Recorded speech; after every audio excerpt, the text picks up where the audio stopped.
सियावर रामचंद्र की जय।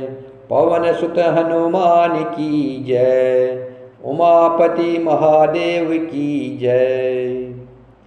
जब भगवान श्री रामचंद्र जी ने युद्ध में शत्रुओं को जीत लिया तथा देवता मनुष्य और मुनि सबके भय नष्ट हो गए, तब लक्ष्मण जी सीता जी को लेकर के आए। गुफाओं में लेके गए थे कंदराओं में, तो वहाँ से लेकर के वापस राम जी के पास आए।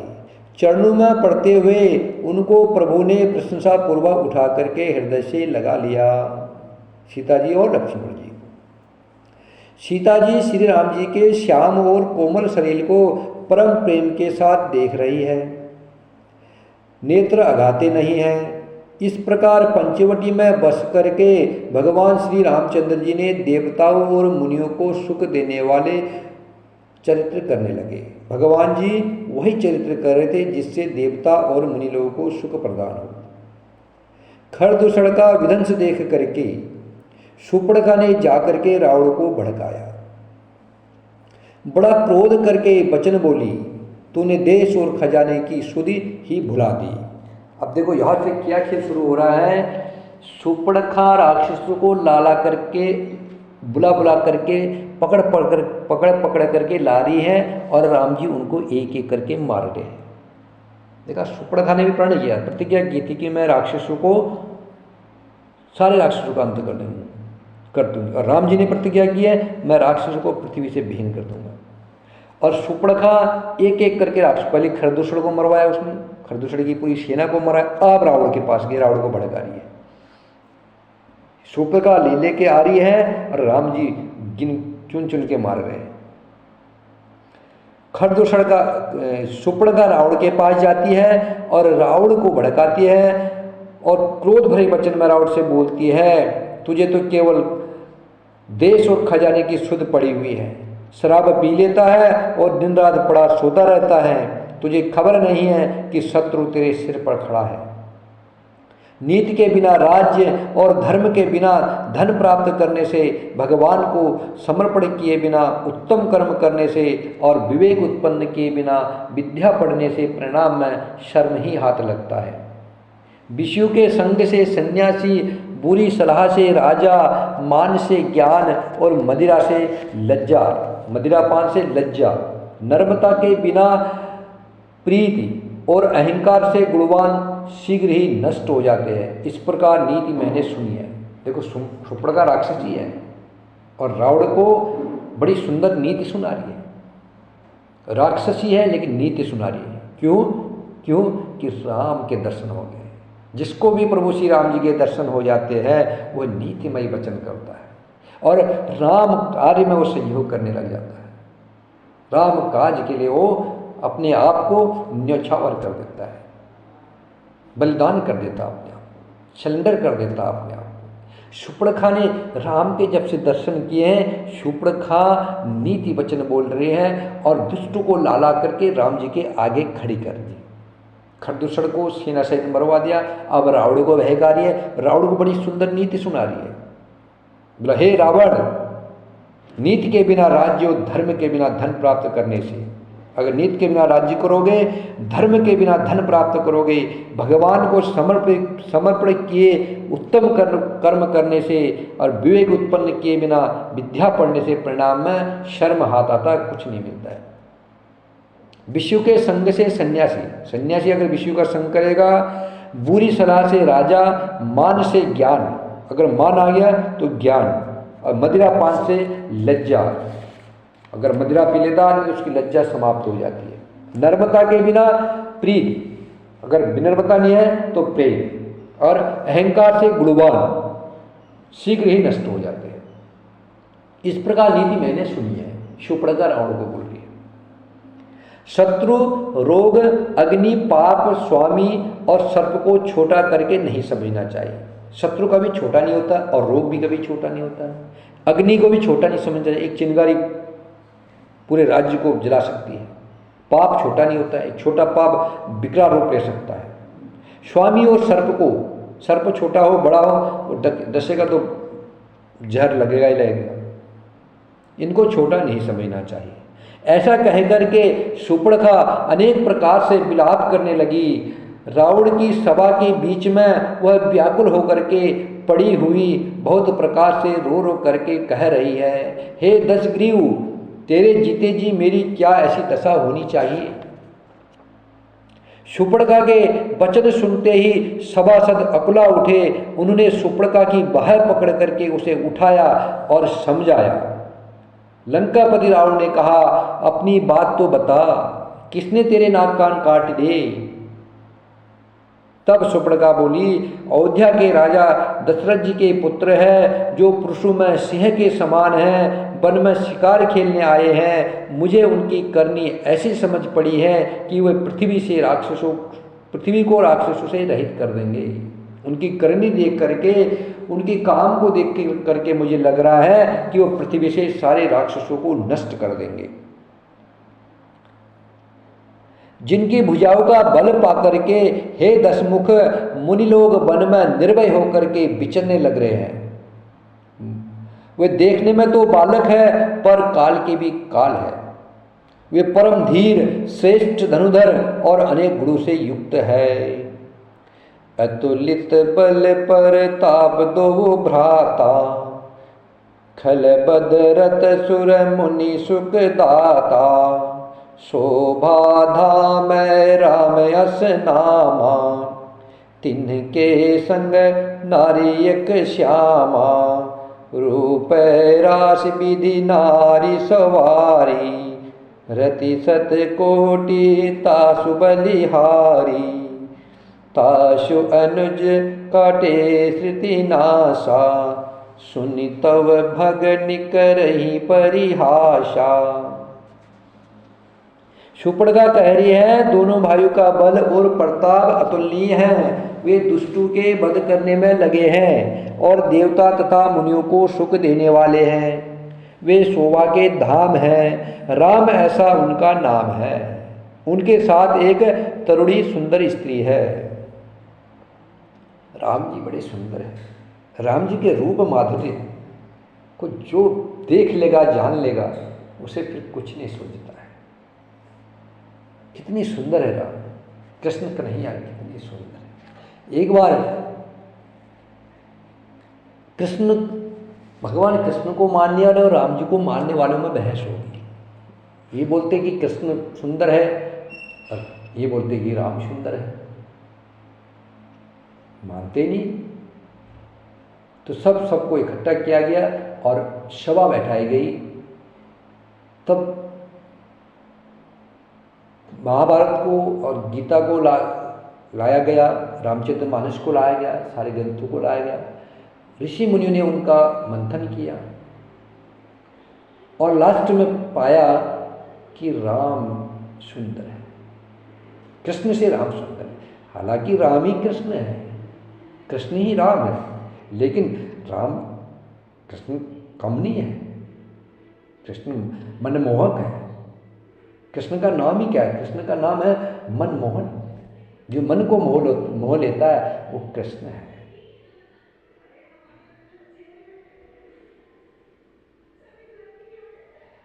तो कृष्ण से ज्यादा राम सुंदर है। तो बोला कैसे? भाई राम कैसे सुंदर है कृष्ण से? कृष्ण की छटा देखो, कृष्ण का रूप माधुर्य देखो, कृष्ण की बांसुरी बजाने की चाल देखो, कृष्ण कन्हैया की चलने की चाल देखो, कितना सुंदर है कृष्ण, सलोना है कृष्ण कन्हैया। बोला नहीं, राम का सौंदर्य कृष्ण से ज्यादा है। बोला कैसे? बोला कृष्ण की जो सुंदरता का बखान किया है ब्रजवासी ने किया है, नंद बाबा ने किया, यशोदा ने किया है, अर्जुन ने किया है, युधिष्ठिर पांडव सहित पांचों ने किया, विदुर ने किया है। जिसने कृष्ण को देखा उसने कृष्ण के सौंदर्य का वर्णन किया है। इसलिए कृष्ण बड़े सुंदर है। लेकिन राम की सुंदरता इसलिए ज़्यादा है कि राम की सुंदरता का वर्णन राक्षस भी कर रहे, दुष्ट लोग भी कर रहे। शूर्पणखा ने राम बोला है बड़े माधुर्य है, राम उनका नाम है। रावण को बोल रही है रावण वो बड़े सुंदर है। राम की सुंदरता को देख करके सुपर्णखा को बोल रही है तुम जैसा कोई पुरुष नहीं है। खरदूषण ने राम जी की सुंदरता का बखान किया है कि बोला तुम्हारे जैसा पुरुष आज तक हमने न ऋषि मुनि न पुरुष न देवता कोई हमने तुम्हारे जैसा देखा नहीं है, इसलिए तुम मारने योग्य नहीं हो, तुम स्त्री को हमें दे जाओ और तुम अपने घरों को वापस चले जाओगे, हम तुम्हें नहीं मारेंगे। कितनी सुंदर है राम। जो जो उनको देखता है वो उनके माधुर्य में निमग्न हो जाता है। जिस जिस राक्षस ने उनको देखा है, मारीच ने देखा, मारीच देखो उनका भक्त बन गया। एक बाड़ा मारा था राम ने बिना सीख का, 100 योजन पार समुद्र के किनारे मारीच को भेजा था और तब से लेकर के मारीच राम नाम का ही जप करने लगा था। जो भी राम को देखेगा वह राम के सौंदर्य में पिघल जाता है। राम जी बड़े सुंदर हैं, कृष्ण कम नहीं है, राम ही कृष्ण है। कृष्ण की सुंदरता, कृष्ण जगत पिता है, जगत गुरु है। कृष्ण बंदे जगत गुरु। कृष्ण में राम से ज्यादा गुण है। राम में 12 गुण है, कृष्ण में 16 है। लेकिन राम जी की ये खासियत है कि दुष्ट भी राम जी पर मोहित हो जाते हैं। खरदूषण राम जी की बड़ाई कर रहे हैं, सुपर्णखा राम जी की बड़ाई कर रहे हैं। आगे जितने भी राक्षस मिलेंगे सब यही बोलते हैं कि ये तो बड़ा सौंदर्यवान है, क्यों जगत पिता है, संसार को रचने वाले हैं। जिसकी रचना इतनी सुंदर वो कितना सुंदर होगा। जो हम सुंदरता में मरे रहते हैं कि वो इतना सुंदर है, वो जगह इतनी सुंदर है, वो देश इतना सुंदर है, वो नदी इतनी सुंदर है, वो पर्वत इतना सुंदर है। संसार की जो भी सुंदरता है, सुंदरता को भी सुंदर करे। जो सुंदरता को भी सुंदर करता है वह प्रभु श्री रामचंद्र जी है। विधाता ने उस स्त्री को ऐसी रूप की राशि बनाया है। सुपर्णखा कह रही है कि उनके साथ एक तरुणी सुंदर स्त्री है। विधाता ने उस स्त्री को ऐसे रूप की राशि बनाया है कि जो 100 करोड़ कामदेव की स्त्री रति उस पर निछावर है। 100 करोड़ कामदेव की स्त्रियां भी मिल करके उसकी सुंदरता के सामने फीकी है। उन्हीं के छोटे भाई ने मेरे नाक कान काट डाले हैं, मैं तेरी बहन हूँ, यह सुनकर वे मेरी हंसी करने लगे। जब मैंने कहा कि मैं रावण की बहन हूँ तो वो मेरी हंसी करने लगे, मेरी मजाक करने लगे। मेरी पुकार सुन करके खरदूषण सहायता करने के लिए आए, पर उन्होंने क्षण भर में सारी सेना को मार डाला। खरदूषण और त्रिशिरा का वध कर सुन करके खरदूषण और त्रिशिरा का वध सुन करके रावण के सारे अंग जल उठे। रावण ने बोला बहन थोड़ा मुझे सोचने दे। जब रावण ने सुना खरदूषण को मार दिया है तो रावण को बहुत बड़ा जो धक्का लगा। रावण घबराया मन में। रावण ने सुपर्णखा को बोला सुपर्णखा मुझे कुछ समझ नहीं। रावण अकेले में गया और रावण ने सोचा, उसने सुपर्णखा को समझा करके बहुत प्रकार से रावण ने अपने बल का बखान किया, किंतु मन में वह अत्यंत चिंतावश होकर के अपने महल में गया और रात भर नींद नहीं आई। और मन ही मन रावण विचार करने लगा कि देवता मनुष्य असुर नाग और पक्षियों में कोई ऐसा नहीं है जो मेरे सेवक को भी पा सके। खरदूषण तो मेरे ही समान बलवान है। खरदूषण मोहि सम बलवंता, तिन्ही को मारे बिनु भगवंता। रावण कह रहा है सुर नर असुर नाग खग माही, मोरे अनुचर कह को नाही। खरदूषण मोहि सम बलवंता, तिन्ही को मारय बिन भगवंता। सुररंजन भंजन मही भारा, जो भगवंत लीन अवतारा। तो मैं जाय बेरुहटी करऊ, प्रभु सर प्राण तजे भव तरहु। रावण रात भर, रावण को नींद नहीं आई। अकेले में रावण रात भर सोचता रहा और उसने मन ही मन विचार किया कि देवता, मनुष्य, असुर, नाग और पक्षियों में ऐसा कोई नहीं है जो मेरे सेवक को भी मार सके। खरदूषण तो मेरे समान बलवान थे, उन्हें भगवान के सिवा, ईश्वर के सिवा कोई नहीं मार सकता है। देवताओं को आनंद देने वाले और पृथ्वी का भार हरण करने वाले, ये रावण के शब्द हैं। रावण कह रहा है कि देवताओं को आनंद देने वाले और पृथ्वी का भार हरण करने वाले भगवान ने यदि अवतार लिया है तो मैं जा करके उनसे हठपूर्वक बैर करूंगा। हठपूर्वक क्यों करेगा? वैसे भी तो जा सकता था प्रभु के दर्शन करने, लेकिन रावण को पता है तामस देह है, पूजा पाठ भक्ति बन नहीं पाएगी। पाप इतने कर दिए हैं कि निश्चल मन जिसका होता है वह राम जी के समीप जा पाता है। राम जी के समीप जाना मुश्किल है, इसलिए मैं बैर करूंगा, हठपूर्वक उनसे युद्ध करूंगा, हट करूंगा उनसे, और प्रभु के बाण, उनके आघात से प्राण छोड़ करके भव सागर से तर जाऊंगा। क्योंकि राम जी जिसको मारते हैं ना, जो बैर हट करता है राम जी, उसको भी अगर मारते हैं तो उसको भी वही परम गति प्रदान करते हैं जो प्रेम से, श्रद्धा भाव से राम जी के चरणों में जाता है। उसको जो गति प्रदान करते हैं प्रभु, वही गति दुष्टों की भी करते हैं। प्रभु परम सनी है, प्रभु बिना ही कारण के दया करने वाले हैं, करुणा सागर है। रावण समझता है, रावण विद्वान है, 6 शास्त्र और 4 वेदों का ज्ञाता हो। रावण के 10 मुँह है ना, वो 6 शास्त्र और 4 वेदों का ज्ञाता है, उसे पता है अगर राम भगवंता है, अगर राम भगवान है, राम वो परमात्मा मनुष्य रूप में अवतार ले लिया है, ले लिया है, खरदूषण को कोई और मार नहीं सकता है भगवान के अलावा। अगर ऐसा है तो मैं हठपूर्वक बैर लूंगा और उनके हाथों मरूंगा और अपना कल्याण करूंगा, भवसागर से तर जाऊंगा। बड़ा अच्छा प्लान था रावण का, भवसागर से तरने का प्लान था, हमसे करोड़ों गुना अच्छा रावण। उसमें उसका प्लान तो था, हमारा क्या प्लान है? हम लोगों का प्लान क्या है? घर बनाएंगे, इतने मकान बनाएंगे, इतने प्लॉट लेंगे, बच्चे पढ़ाएंगे, ये करेंगे, वो करेंगे, ये हमारे प्लान है। 10-20-50 साल मर जाएंगे। रावण का प्लान क्या है? राक्षस है। रावण क्या प्लान बना रहा है? रावण प्लान बना रहा है कि मैं प्रभु से बैर करूंगा और उनके हाथों मरूंगा और भव सागर से तर जाऊंगा। वाह, अपना कल्याण सोचा उसने।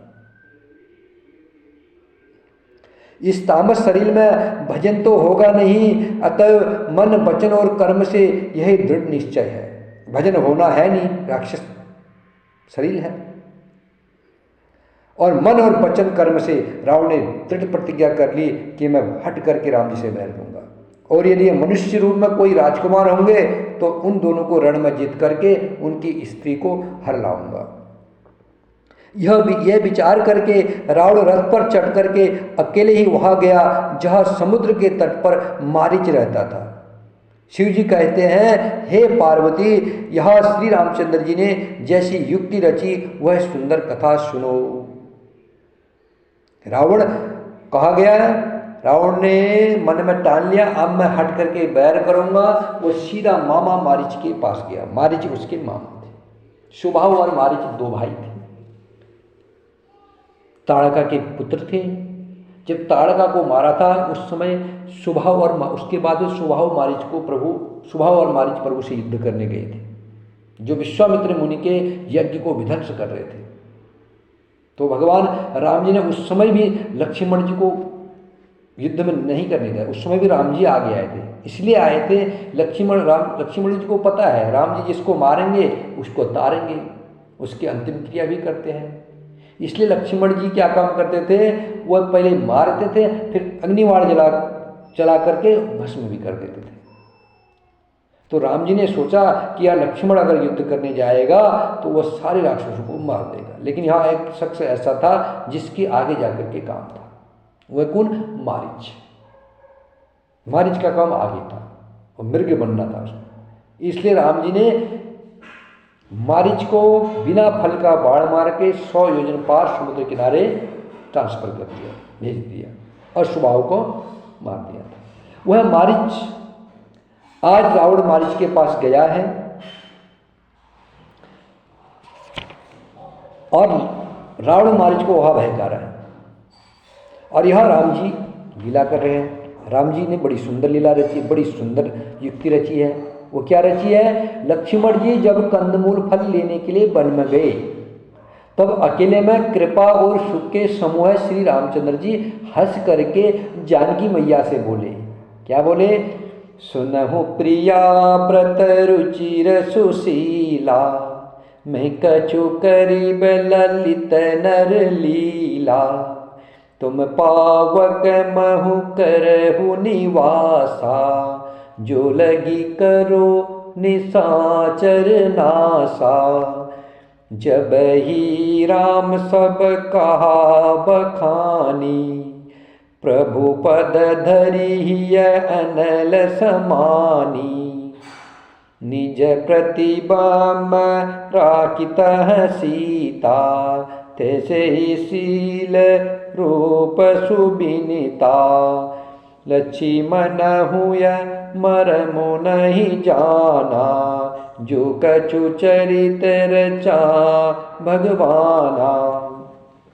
राम जी मुस्कुरा करके हंस करके सीता जी से बोले, हे प्रिय, हे सुंदर, पतिव्रत धर्म का पालन करने वाली सुशीले, सुनो मैं अब कुछ मनोहर मनुष्य लीला करूँगा। इसलिए जब तक मैं राक्षसों का नाश ना करूँ तब तक तुम अग्नि में निवास करो। श्री राम जी ने जो ही सब समझा करके कहा त्यों ही श्री सीता जी प्रभु के चरणों को हृदय में धर करके अग्नि में समा गई, क्योंकि सीता जी को अग्नि में जाना बहुत जरूरी था। राम जी को पता है सीता बड़ी दयालु है, सीता करुणामयी है, आगे बड़ी खतरनाक राक्षसों के साथ लीला करनी है, राक्षसों का अंत करना है, राक्षसों का वध करना है, सीता नहीं करने देगी। सीता शांति है, सीता भक्ति है, सीता करुणा की स्वरूप है, जगदम्बा है, ये नहीं मारने देगी।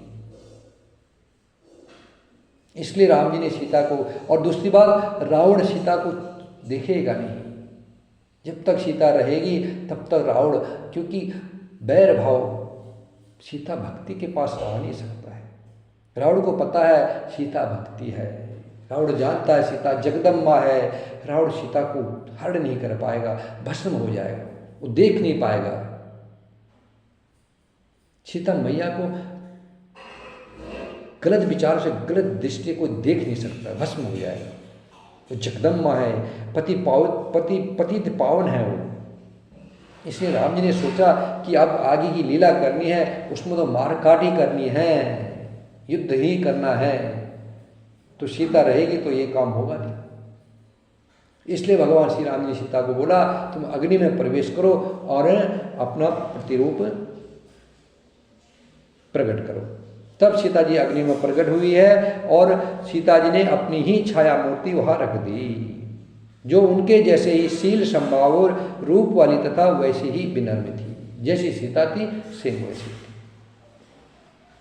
अब खेल नकली हो गया है।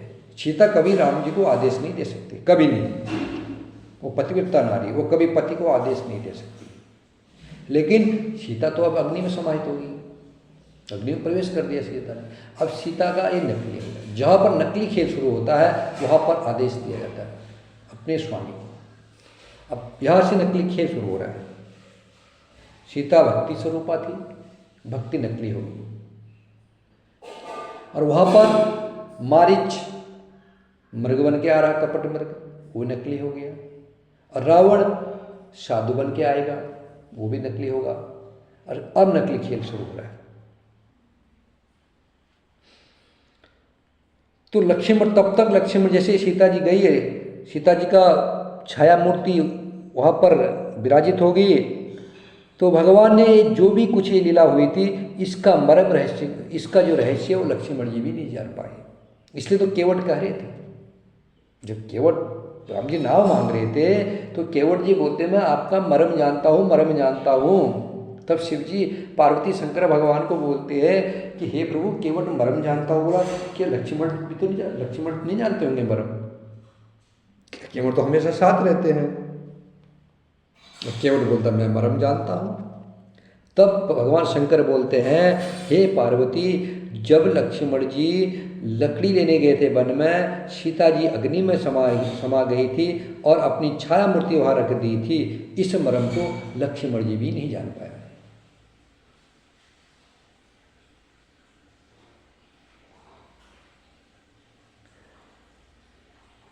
तो स्वार्थ प्राण और नीच रावण वहाँ आया। कहाँ आया रावण? लक्ष्मण जी इस मर्म को नहीं जान पाए। अब जो है वह मारीच के साथ रावण मारीच के पास आ गया और उसने मारीच को प्रणाम किया। जब कोई नीच प्रणाम करता है, झुकता है, तो समझ लो उसका झुकना अत्यंत दुखदायी होता है।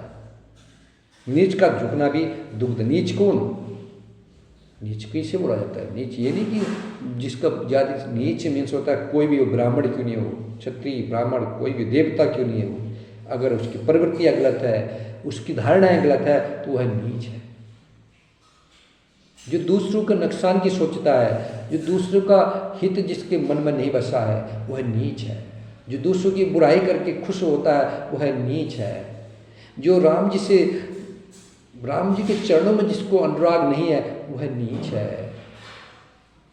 तो नीच रावण आया और मारीच के आगे प्रणाम किया है, झुक कर किया।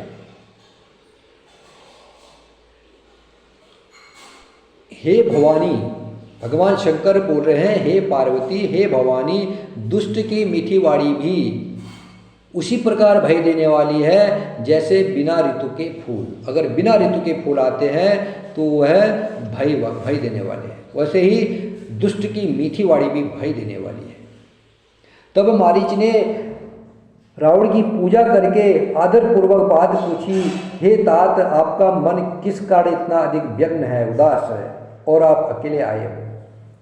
भाग्यहीन रावण ने सारी कथा अभिमान सहित उसके सामने कही और फिर कहा, तुम छल करने वाले कपट मृग बनो, जिस उपाय से मैं उस राजवधू को हर लाऊं।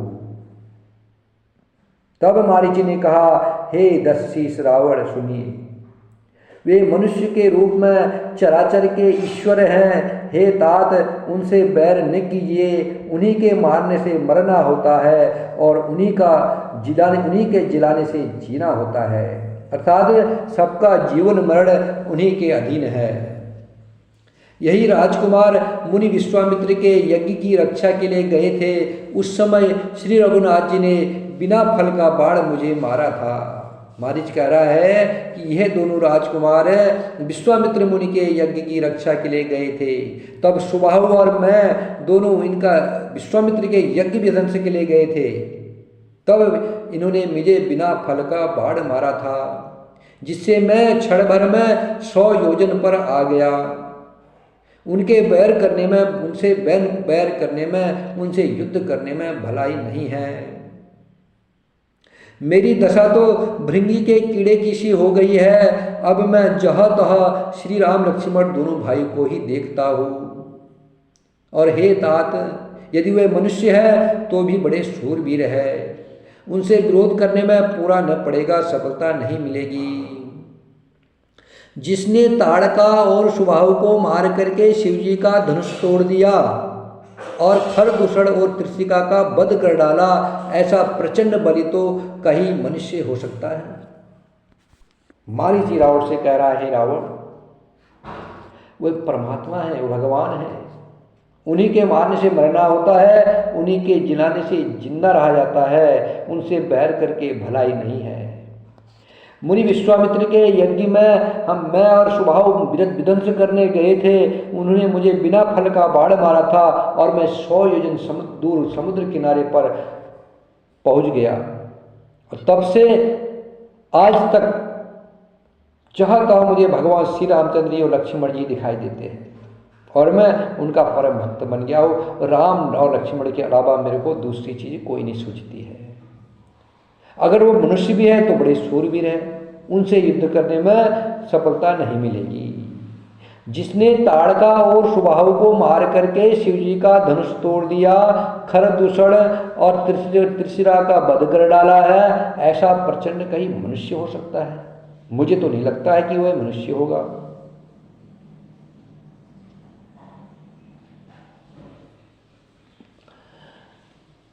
श्री राम जय राम जय जय राम, श्री राम जय राम जय जय राम, श्री राम जय राम जय जय राम, श्री राम जय राम जय जय राम, श्री राम जय राम जय जय राम, श्री राम जय राम जय जय राम, श्री राम जय राम जय जय राम, राम राम राम राम राम राम राम, राम राम राम राम राम राम राम, श्री राम जय जय राम। सियावर रामचंद्र की जय, पवन सुत हनुमान की जय, उमापति महादेव की जय। सियावर रामचंद्र की जय, पवन सुत हनुमान की जय।